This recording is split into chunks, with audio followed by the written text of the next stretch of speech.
Muy buenas a todos. Hoy tengo como invitada a una persona que sois muchos los que queríais que entrevistase en mi canal, Cristina Martín Jiménez, la autora de La verdad de la pandemia, un libro que se ha vendido muchísimo durante este verano y que tiene sus razones porque es un libro fantástico que vamos a estar comentando con Cristina. Cristina, bienvenida y muchas gracias por estar aquí. Muchas gracias a ti por invitarme, Marcel. Para mí es un lujo estar contigo. ¿Cómo estás? ¿Cómo has llevado el boom de ventas de La verdad de la pandemia? Pues lo he llevado regular. Lo he llevado regular por falta de costumbre, por falta de costumbre. Ya sabes que vengo desde hace 16 años publicando y trabajando, pero nunca había vivido un fenómeno como este, ¿no? Tanto interés por parte de los lectores y tanto interés por parte de las personas que están preocupadas e interesadas en conocer y que han convertido la verdad de la pandemia ya está considerado en Planeta como un bestseller y aún no han pasado 2 meses de su publicación. 7ª edición vamos ya y publicándose también en 6 o 7 países de Latinoamérica. Así que estoy contenta, estoy intentando acostumbrarme. Es increíble, pues bueno, enhorabuena porque la verdad que es un libro magnífico. Vamos a tratar de formular y responder algunas preguntas que todo el mundo se hace y que con la cantidad de información y sobre todo desinformación que nos llega, esta cantidad enorme de información, pues muchos terminan haciéndose un lío. Y sí que es verdad que hay muchísimas incógnitas y muchísimas preguntas que responder y que parece que no vamos a obtener respuesta de parte de los grandes medios, ¿no? Entonces, para empezar, describe cómo describirías la situación que estamos viviendo actualmente, Cristina. Pues es una situación de guerra, y es una guerra con distintas tramas. Es una guerra, para mí es una guerra obviamente mundial, una guerra global, porque la pandemia se ha declarado por parte de los grandes poderes fácticos del planeta, se ha declarado a todo el mundo, a todos los países, y es importante conocer cuál es el contexto de un fenómeno tan complejo como la pandemia, y para mí el contexto está claro. Estamos en la Tercera Guerra Mundial, que comienza al finalizar la segunda, que tiene distintas fases como sintetizo en la verdad de la pandemia, pero que también había ya adelantado en mi libro Perdidos. La primera fase es una guerra cultural, es una guerra por ganar la batalla de las mentes y de las ideas. La segunda fase han sido guerras económicas. Argentina ha vivido muchas, ¿no? Ese Fondo Monetario Internacional siempre interviniendo su economía con el corralito. Lo vivimos a nivel global con la crisis del 2008. Esta, la de la pandemia, también tiene su trama importantísima económica, de conquista económica y política, geopolítica, de control de los estados-nación para pasar a ese nuevo orden mundial. Y por supuesto también hay otra trama de guerra a la vida, y ahí están los discursos que incluyo en la verdad de la pandemia, de David Rockefeller en los años 90 en la ONU, hablando del problema de la demografía. Ahí está la ideología que alimenta esa intención de que nos vacunemos todos por parte de Bill Gates, como en una charla habla de innovando a cero, y su innovación es frenar la demografía. Ahí está ese informe Kissinger de los años 70, cuando era el secretario de Estado de Estados Unidos, hablando de la importancia de reducir la población en aquellos países que les interesaba porque tenía objetivos de conquista, ¿no? Apropiarse de sus materias primas, y obviamente una población grande es siempre más complicada de manejar que una población pequeña. Así que vemos, Marcel, cómo estamos en una guerra diferente, armas muy sofisticadas basadas en la comunicación, y como no podía ser de otra manera, ¿no? Si el hombre es un ser inteligente, va siempre innovando en las técnicas y en las estrategias bélicas. Bueno, los considerados conspiranoicos veníamos hablando de la intención de establecer un nuevo orden mundial desde hacía ya bastante tiempo, pero ¿era esperable que este llamado nuevo orden mundial llegase a través de una pandemia? Bueno, los acontecimientos internacionales están siempre conectados, y estas estrategias que yo analicé en mi libro Los Amos del Mundo están al acecho, que como sabes publiqué en 2010 y que fue censurado durante 7 años en Ujú. España.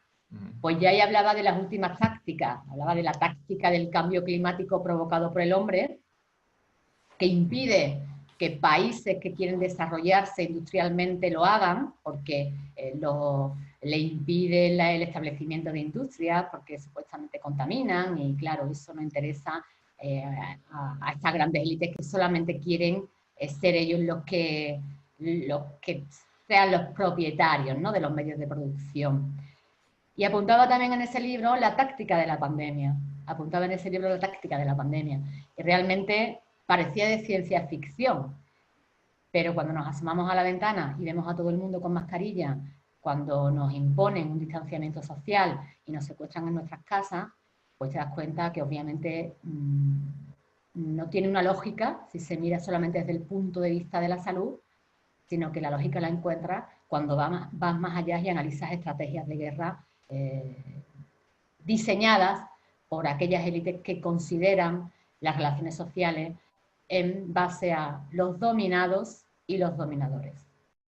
Pasemos al tema de las estadísticas, que ya sabes que es uno de los temas donde más nos han confundido, el tema de los números y las estadísticas, que da muchísimo juego porque pueden hacer un tira y afloja en función de los intereses que persigan. Ahora parece que nos dicen que en España hay aproximadamente unas 50.000 víctimas por coronavirus.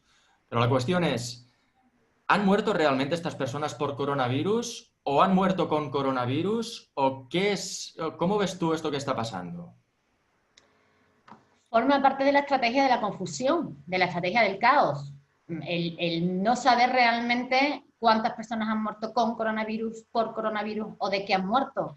Y quién establece los protocolos sanitarios, médicos a la hora de curar a las personas que empezaban a presentar síntomas. Y en este sentido, la primera víctima de la guerra es la verdad. No, o sea que el ataque a la verdad, el ataque al conocimiento es básico en estas tácticas de guerra.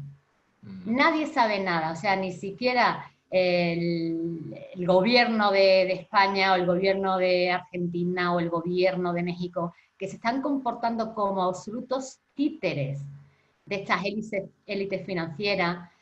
Vimos como en octubre, ¿no?, Macron recibió en Francia al señor Bill Gates y también al cantante de U2 para hacer esa promoción, ¿no?, para recaudar dinero para la vacuna que íbamos a necesitar, para el diagnóstico, para toda esta guerra sanitaria que se avecinaba.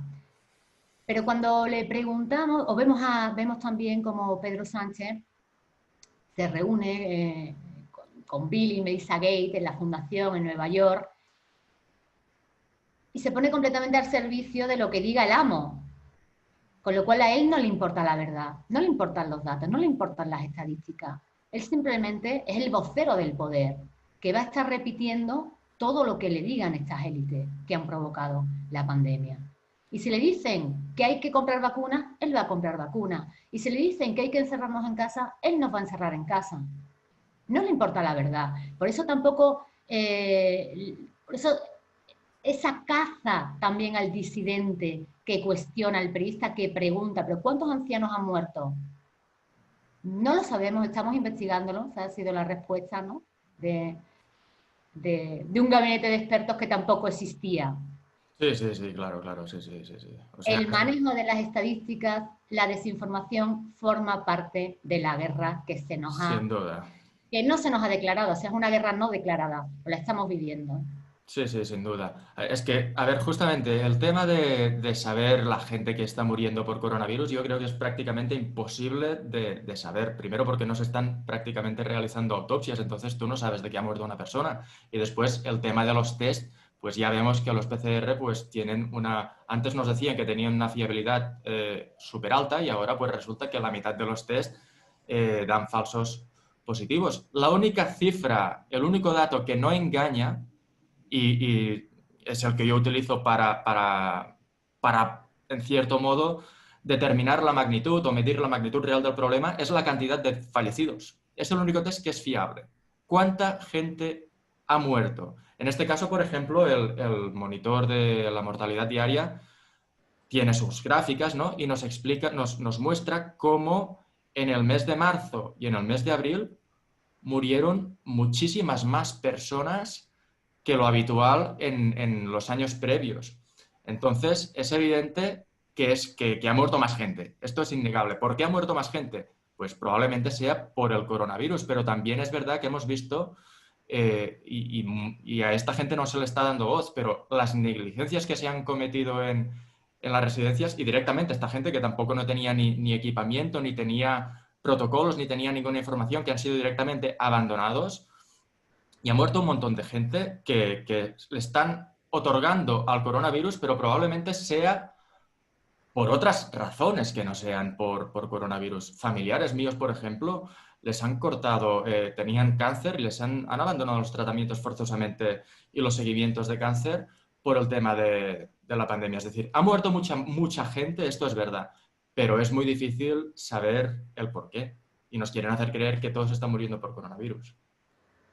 Claro, además fíjate qué inteligente está haciendo el coronavirus, que esto es duro, ¿no? Pero realmente una de las bases de la ideología del poder es el exceso de demografía, con lo cual tú viendo cómo se han diseñado los protocolos y conociendo el marco ideológico de estas personas que están gestionando la pandemia, la conclusión de un investigador que lleva años siguiéndolo, de una investigadora, en mi caso, es que los han dejado morir, es que querían que murieran.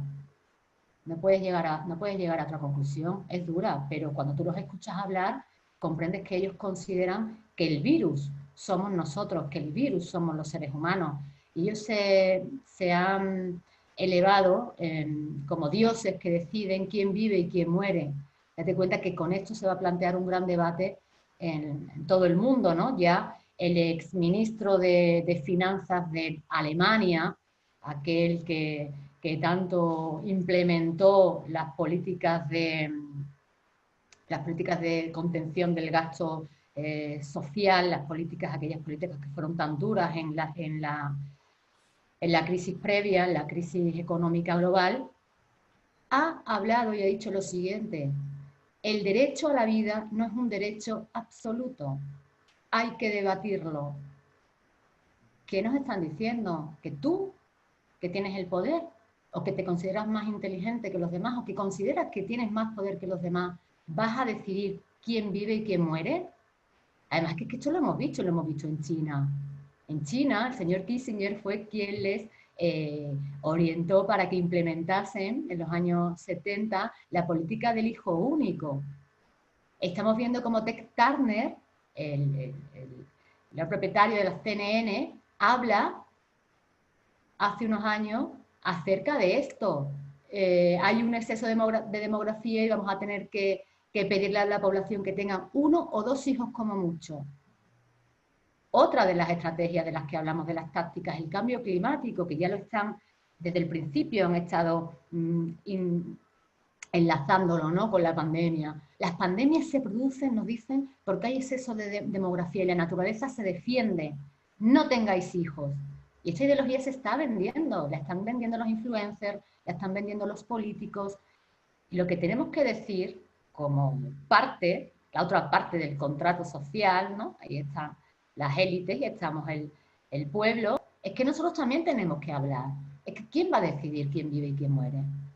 Sí, sí, no, sin duda es el neomalthusianismo. Ellos consideran que la principal amenaza para el planeta somos nosotros. Y como somos nosotros, pues bueno, no nos lo van a decir tampoco de una manera tan explícita, o casi y así, pero por lo menos de momento nos lo van introduciendo así sutilmente, pero en definitiva lo que buscan es eso, ¿no? Que cortar la procreación, porque en cierto modo pues es mucho más fácil también controlar una sociedad pues con un número más reducido de gente, ¿no? Ahí está, es que ellos realmente tienen miedo a la rebelión de las masas, ¿no? El capítulo, la parte del libro que dedico al estudio de los laboratorios sociales, de cómo la sociología para ellos es una ciencia, y desde finales del siglo XIX, pues ya empiezan a a observarnos, a experimentar, a ver Ujú. cómo nos comportamos. Y eso lo hacen por defensa propia, en defensa propia. Ellos nos consideran el enemigo, consideran que tienen que estar siempre engañándonos, consideran que tenemos que estar siempre en una especie de psicosis, una especie de inestabilidad emocional. No es gratuito que la ansiedad sea la enfermedad del siglo XX y XXI, ¿no? Bueno, en este contexto de guerra psicológica y de guerra que nos estás tú hablando, vamos a hablar ahora un poco del origen del virus, porque parece que este coronavirus procede de Wuhan y el día 31 de diciembre, tanto Taiwán como China, los dos cogidos de la mano, informan a la OMS al mismo tiempo acerca de este nuevo coronavirus, algo que tendría que ponernos un poco a sospechar por qué Taiwán y China, o sea, cuánto tiempo China hace que sabía que tenía el coronavirus y no informó del tema. Pero bueno, la OMS después de esto tarda un mes entero en informar a los gobernantes de la peligrosidad del nuevo coronavirus. El día 30 de enero se reunió en el comité de emergencia realizado en Ginebra, hizo una conferencia para informar a los gobernantes. ¿Por qué la OMS esperó un mes entero? ¿Por qué crees que pasó esto? ¿No crees que se podría haber evitado la difusión del virus? Completamente, absolutamente. Mira, hay un tuit de Biden en octubre, y en este tuit ya habla de pandemia, ya habla de pandemia, o sea que había una serie de personas que sabían que efectivamente en marzo, en una fecha determinada, se iba a declarar la pandemia. Pero ¿qué pasaba? Que esa pandemia se tenía que extender, esa enfermedad, ¿no? Ese virus se tenía que extender a nivel global, tenía que llegar a muchas partes del planeta, porque si no, no podían alarmar y no podían activar ese arma de guerra. Y siempre que hay una agenda, hay una cronología. Siempre que hay una agenda, hay una cronología. Hay unos tiempos. Ellos tienen perfectamente, previamente diseñados en qué momento se va a decir qué, en qué momento se va a declarar la pandemia, en qué momento determinado líder tiene que expresar tal discurso. Y claro, si la OMS alertaba de que en China y en Taiwán había aparecido una enfermedad complicada, respiratoria, como cuentan, ¿cómo se va a difundir por el planeta? ¿Cómo Entonces, van entonces a ¿tú poder crees que había una intencionalidad directamente en llegar a lo que estamos aquí? Es decir, que esto no es fruto de una absoluta aleatoriedad, sino que había una intención y tú lo consideras así. Y aparte dices que había incluso un tuit de Joe Biden hablando ya en octubre de que se acercaba un término, utilizando el término pandemia, ¿no? Efectivamente, hay una intencionalidad absoluta, hay una responsabilidad, por tanto, también absoluta por parte de la OMS, que tenía la información en diciembre y que no alerta a nadie, absolutamente a nadie. Hay una responsabilidad también por parte del partido comunista chino, hay una responsabilidad por parte de los gobiernos español, argentino, colombiano, eh, por la Unión Europea. Hay una complicidad absoluta, hay una complicidad absoluta con las élites. No hay un cuestionamiento de la responsabilidad de la OMS en ningún sitio, ni por parte de los grandes medios de comunicación, que se han convertido en transmisores del mensaje del poder.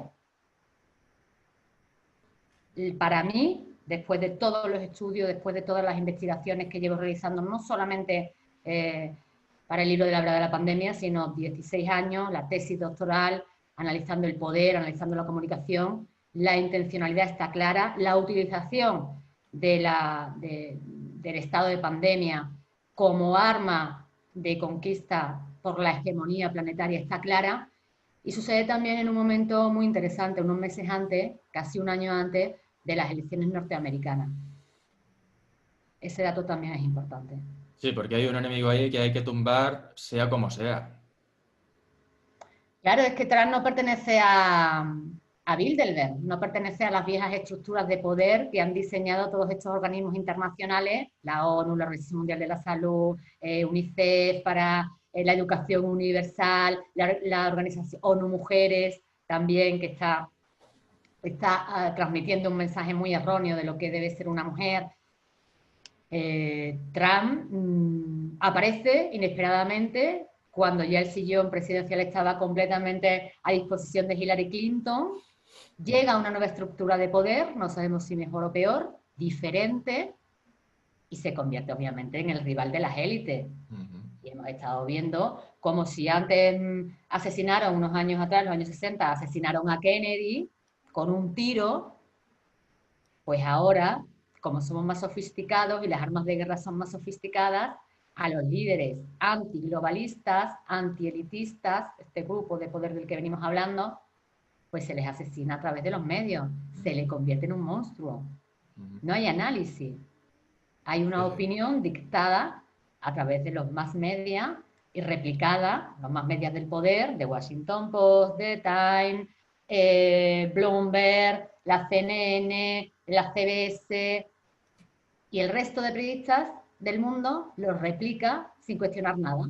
Sí, sí, de hecho, lo que hemos visto con Donald Trump, yo no sé si he visto nunca ningún medio de comunicación masivo decir algo mínimamente bueno de Donald Trump. Y mira que sale muchísimo por la tele, pero siempre es o para ridiculizarlo o para hablar de cualquier cosa que puedan echarle en cara, pues para eso.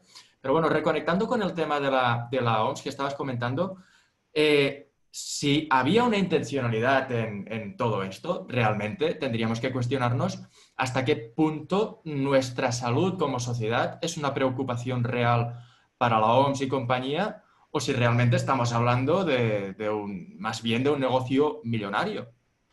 Es un negocio millonario, es un negocio millonario. A día de hoy el mayor inversor, el mayor financiero, el mayor donante de la OMS, que obviamente se financia con capital privado y de algunas naciones que están alineadas, pues hoy en día el mayor donante es el señor Bill Gates, el que está tan interesado en que nos vacunemos y en vendernos sus vacunas, aparte de vendernos toda su tecnología, porque finalmente también la pandemia es una excusa, un ardid para pasar a ese nuevo orden mundial absolutamente hipervigilado, copia de China, ¿no? Pero claro, vamos al negocio, al negocio. La Organización Mundial de la Salud, desde que se funda en 1948, sirve a la reducción de la población, y ahí está en sus estatutos, ahí están en artículos científicos revisados por pares, citados en La Verdad de la Pandemia, sirve al propósito de la reducción demográfica antes que a la salud.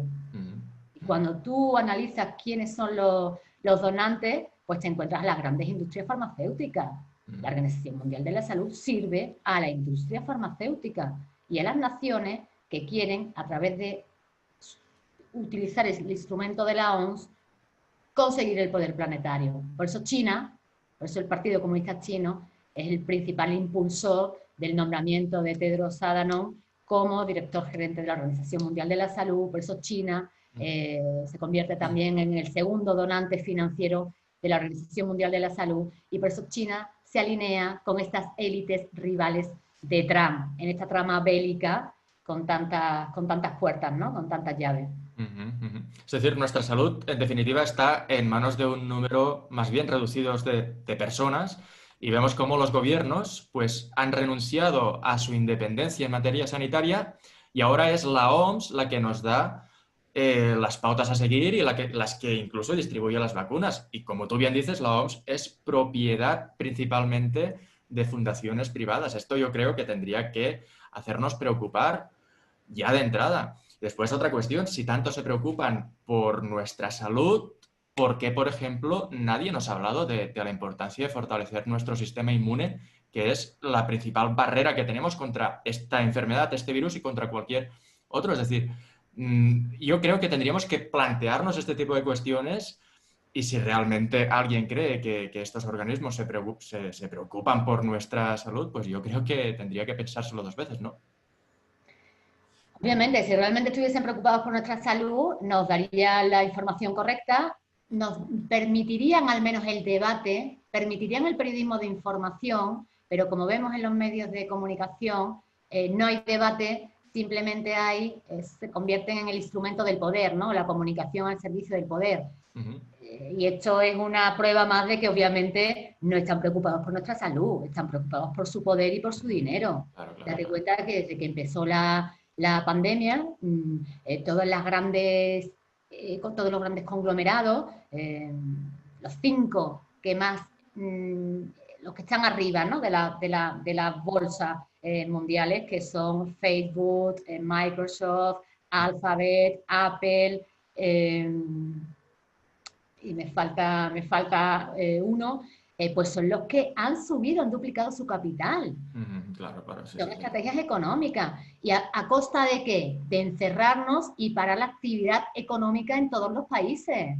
Pero vamos, pero es que eso es por lógica. Sabíamos que estábamos, los que estábamos conscientes, ¿no? Los que tenemos información, sabíamos que estábamos en casa mientras la economía iba a derrumbarse.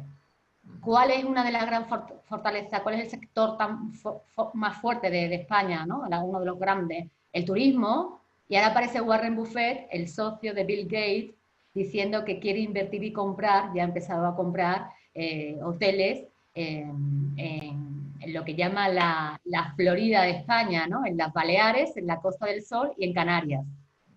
¡Qué casualidad! Es todo muy casual. Hay una frase muy interesante que encontramos en tu libro y que has nombrado antes, ¿no? Que la primera víctima de la guerra es la verdad, una frase de Rudyard Kipling. Es decir, utilizan en cierto modo la incertidumbre como arma de control y por eso no nos dan información verídica, por eso hay tanta contradicción, porque al final lo que quieren es hacernos un lío para que terminemos cayendo sí o sí a la vacunación. A ver, vamos a hablar un poco del tema de la vacuna, que parece que ya está casi al caer. ¿Qué opinas tú de la vacuna que van a querer ponernos? ¿Crees que podría esconder algún regalito, como por ejemplo las de Kenia o las de Nigeria? Sin duda, que tienen un regalito escondido, ¿no? En Kenia, las vacunas de la Organización Mundial de la Salud, con las que colabora la filantrópica organización de Bill y Melinda Gates, pues han esterilizado a las mujeres. Han esterilizado a las mujeres sin que ellas lo supieran, sin su consentimiento. Vacunas que supuestamente iban a prevenirles del tétano, tanto a ellas como a sus futuros bebés, y que tenían un regalito, la infertilidad. Esto se ha demostrado científicamente y hay artículos científicos que cito en La verdad de la pandemia demostrándolo. Y claro, cuando tú escuchas a Bill Gates y a toda esta élite iluminada de la necesidad de reducir la población para evitar todos los grandes problemas globales y que son ellos los que te van a suministrar la vacuna. No hace falta ser muy listo para atar los cabos, ¿no? Hombre, yo no confiaría en absoluto, no confiaría en absoluto. Desde luego yo no voy a ponérmela.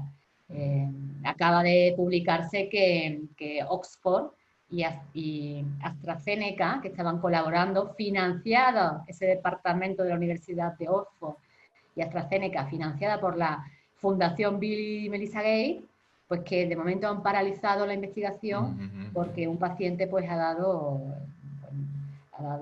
un efecto secundario muy raro ahí, ¿no? Efectivamente. Ahora, ¿qué pasa? También estaba previsto para que sigan cayendo las economías, porque obviamente le iba a dar un efecto secundario. Obviamente cuando se prueban las primeras vacunas es lo que ocurre. Claro, es que cuando ya el lobo te enseña las orejas, ya no puedes fiarte de nada de lo que digan. Quieren que sigan cayendo las economías, precisamente esta vacuna, y otras financiadas por la Fundación Bill Gates. O sea, están financiando 9 vacunas. 9 vacunas. Una la de Moderna, que es la que ya supuestamente es la que va a comprar en nuestro gobierno, pero hay 100 laboratorios compitiendo por la vacuna. 100 laboratorios. Es más vacunas que van a contener elementos que hablan los especialistas que pueden modificar nuestro ADN. Más bestias, más sumisos, más esclavos y obsesionados siempre con nuestro control y nuestro comportamiento. Ajá. Vamos a hablar ahora un poco del tema de otro tema que está muy conectado con todo esto, que es la censura en redes sociales y que sin esa censura pues no hubiese sido posible conseguir calar tan hondo, conseguir el miedo social que han conseguido, ¿no? Nosotros lo experimentamos en nuestra charla con Joan Lee, con Javier Villamor, Y a mí, por ejemplo, me tumbaron un vídeo simplemente por poner en duda la versión oficial de la OMS en cuanto al tema del coronavirus. ¿Por qué las redes sociales deberían de proteger la versión oficial de la OMS y deberían de eliminar aquello que pone en duda esta versión? ¿Por qué? ¿Por qué? Porque los mismos propietarios de la OMS, los mismos financieros de la OMS son los propietarios de las redes sociales, con lo cual es lo que hace siempre el poder. No debe extrañarnos. Nosotros que venimos estudiando el comportamiento del poder, ¿no?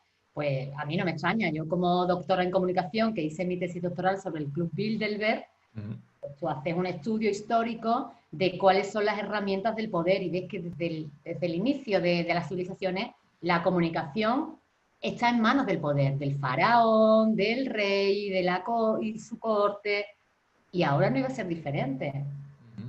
Ahora no iba a ser diferente. Si quieres imponer un único pensamiento, si quieres imponer una única argumentación en todo el mundo, tú tienes que tener herramientas para transmitirlo.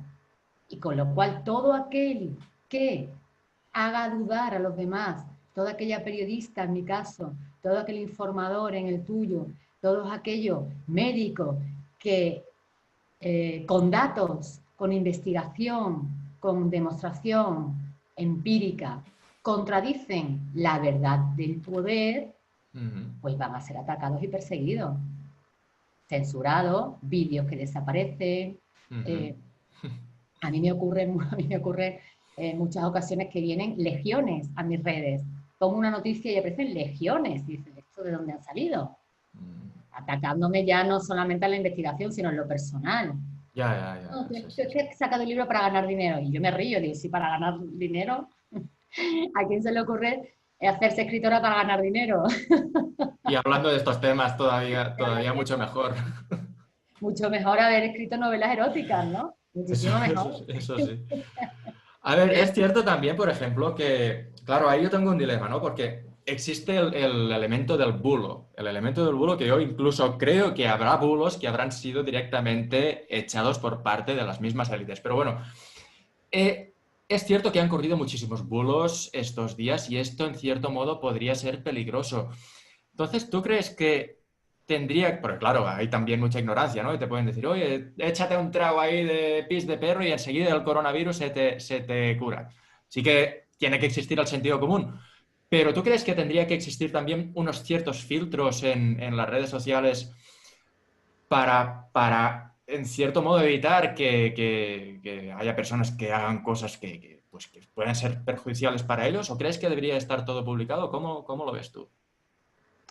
Yo creo que permiten lo que una cultura, un país educado en valores no debe permitir, como ataques de odio verdaderos, insultos verdaderos, al contrario, eso no debe permitirlo Twitter y sin embargo, por ejemplo, ¿no? Y sin embargo lo permite. Y por otra parte, no permite el debate, no permite la divergencia, no permite la disidencia, lo subversivo. Es una empresa privada con grandes intereses económicos y sociales y lo está utilizando para su beneficio, un instrumento del poder. Sí. Se establece una verdad única y después ya a través de las redes sociales ya no se permite la disidencia. Yo estoy de acuerdo contigo, considero que haría falta un cierto filtro, como por ejemplo, pues eso, las políticas de uso y demás, pero para ello haría falta algo que no existe en las redes sociales, que es la neutralidad informativa. Y esto sí que no existe porque justamente lo que quieren es establecer una verdad única y que todos pues le rindamos pleitesía, ¿no? La última pregunta. Dime, perdona. Date cuenta que ponen en las redes, lo llaman la democratización de la cultura, ¿no? La democratización de la comunicación. Y permite que se ponga al mismo nivel a una doctora en periodismo, como es mi caso, que a una peluquera.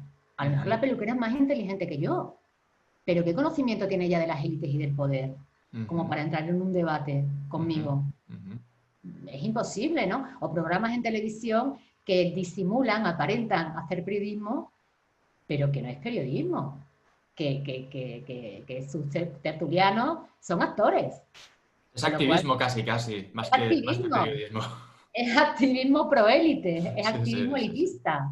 Son instrumentos de las élites. Y Sí. ya ellos se creen parte de la élite, ¿no? Ellos se creen parte de la élite porque parece que están más cercanos a ellos que al resto de la ciudadanía, ¿no?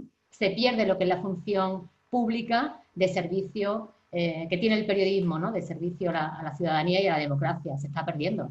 Sí, sí. Yo no sé hasta qué punto la gente, los tertulianos y la gente que va a este tipo de programas, no sé hasta qué punto son conscientes y hasta qué punto hay una intencionalidad en servir a las élites, como tú bien dices, o directamente creo que es que se ha establecido esto ya como una especie de corriente que los arrastra y los lleva a eso. No sé hasta qué punto. ¿Tú qué crees? ¿Crees que ellos son conscientes o crees que hay mucho interesado y que al final es la única manera también que tienen de acceder a este tipo de sitios, ¿no?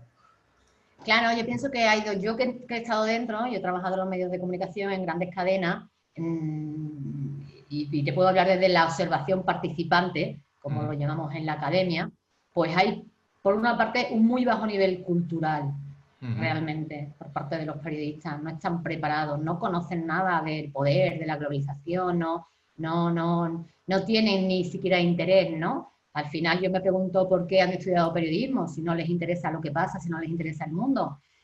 Y después, obviamente, los que están a un nivel más alto no van a cuestionar a las élites, porque ellos se consideran parte del sistema. Entonces ellos no van a ir contra el sistema, mhm, ellos mhm. van a protegerlo. Claro, claro, claro. ¿Tú crees que ahora mismo se podría estar realizando algún estudio sociológico para ver nuestra reacción en verso a esta pandemia y saber en qué zonas estamos, digamos, más domesticados o más dispuestos a renunciar a nuestras libertades para supuestamente salvaguardar la salud global? ¿Crees que se están realizando estudios sociológicos? No es que lo crea, es que lo he investigado y la respuesta es sí. La respuesta es sí, estos estudios se están realizando desde el MIT. Hay muchos laboratorios sociales en el mundo, cada grupo de poder tiene su think tank, su tanque de pensamiento, para comprender a la población y así poder venderle sus productos, ya sea un libro como una ideología.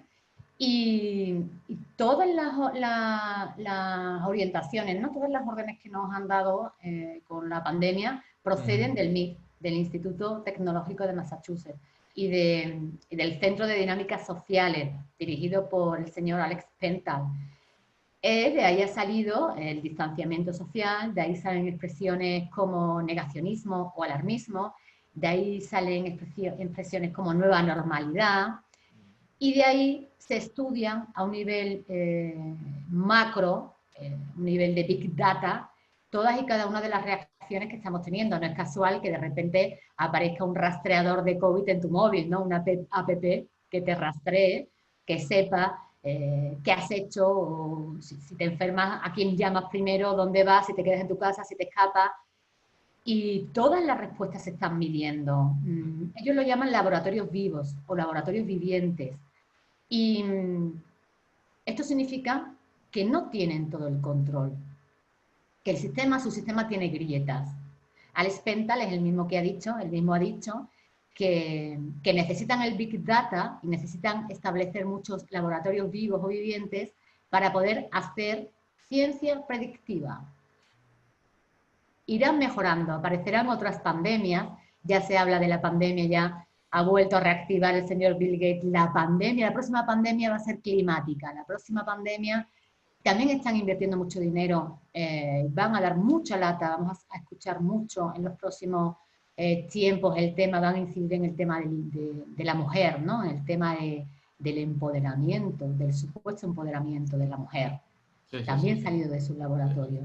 sí, sí. Y para eso necesitan establecer, estos laboratorios vivientes, necesitan coger datos de todo el mundo, pero después los están analizando. Ujú, ujú. Por eso es tan importante que sigamos protestando en las redes, que sigamos rebelándonos, que jamás nos callemos y que cuando se supone que ya te quitan tu libertad de movimiento y te encierran, pues que sigamos protestando a través de sus instrumentos, que eso tampoco lo esperaban ellos, ¿no? Que utilizásemos sus propias redes, no para aceptar el mensaje sin digerirlo, sin pensar, sino para contestar y atacar. Interesantísimo, interesantísimo. La verdad que estoy completamente de acuerdo contigo y ahora quiero hacerte una pregunta fuera de temario. ¿Cuántas horas al día dedicaste para escribir un libro tan bueno como La verdad de la pandemia en tan poco tiempo, Cristina? Cuéntame. En tan poco tiempo, Marcela, han sido más de 20 años. Más En de poco 20 tiempo. años. Es verdad, porque en definitiva hay un montón de información que tú ya conocías de primera mano y al final simplemente ha sido terminar de atar los cabos, ¿no? Claro, date cuenta que yo tengo mucha investigación previa. Aquí hay la parte de los laboratorios sociales, que para mí es la más interesante, como hemos Mm. estado comentando, Sí, ¿no? sí, sí, sí. Que para mí la manipulación de la sociedad con un virus invisible es el gran experimento del siglo, ¿no? Para Ujú. comenzar este siglo.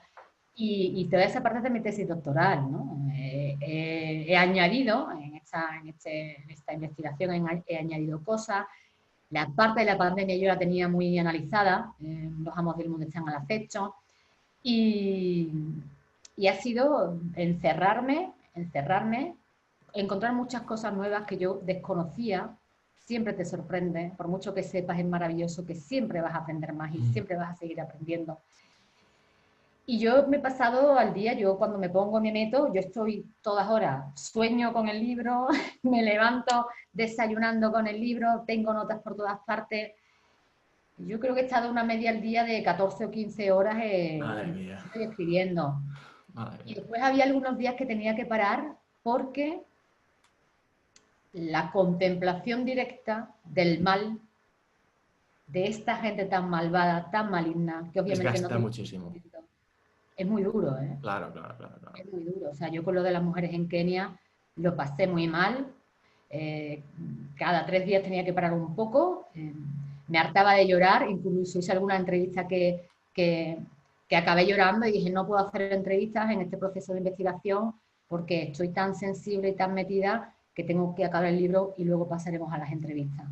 Ha sido para mí, creo que el libro más duro, donde más de frente he visto la maldad de sus almas y al final he dado un salto, ¿no?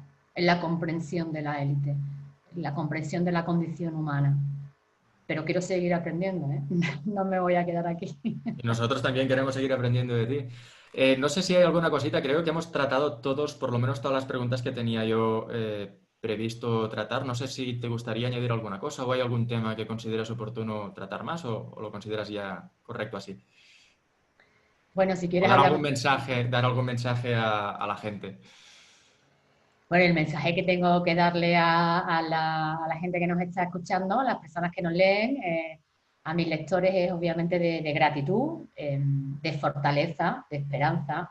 En mi ejemplo, digamos, no soy un ejemplo para nada, sino en el camino que yo elegí, ¿no? Que fue hacer periodismo, que no se me permitía hacer el periodismo que yo pensaba, que es el auténtico, en las televisiones, radios o periódicos en los que he trabajado, que encontré la vía del libro para poder expresarlo, que ha sido un camino muy duro, ha sido un camino muy duro, muy solitario, pero que merece la pena, porque cuando los lectores me escriben y me dan las gracias y me dicen, me has acompañado en esta catástrofe, en esta soledad, has contribuido a que no me volviese loca, porque yo intuía todo eso que tú cuentas, y, y ese es el mayor premio que puede recibir, ¿no? Ese es el mayor, ayudar a los demás, cumplir la función social del periodismo, cumplir la función social de la escritura y sobre todo que sepan que esa soledad que han sentido yo la sentí siendo muy joven, ¿no? Yo intuía que me estaban engañando, yo intuía que había un conocimiento prohibido al que no se me permitía acceder. Yo tenía 19 años y desde entonces empecé a buscar y he encontrado. Quien busca encuentra. Y no solamente he encontrado la verdad del periodismo, estoy encontrando la verdad del ser humano, estoy conociendo al ser humano y estoy encontrando el sentido de por qué y para qué tenemos que estar vivos y por qué tenemos que seguir luchando. La vida merece la pena, Marcel, y encontrar a personas tan bonitas en mi camino como tú, con el que compartimos tan joven, que tienes todavía una trayectoria enorme que realizar, pues a mí me llena de esperanza y de orgullo. No puede ser de otra manera. Muchísimas gracias por invitarme a tu programa. Bueno, muchísimas gracias por tus palabras, Cristina. Yo también estoy encantado y la verdad que enhorabuena por un trabajo tan bien realizado y tan bueno como este que has hecho en la verdad de la pandemia. Esperando ya tu próximo libro y con muchas ganas, la verdad. Y a todos vosotros, muchas gracias por haber estado aquí y nada más. Hasta la próxima.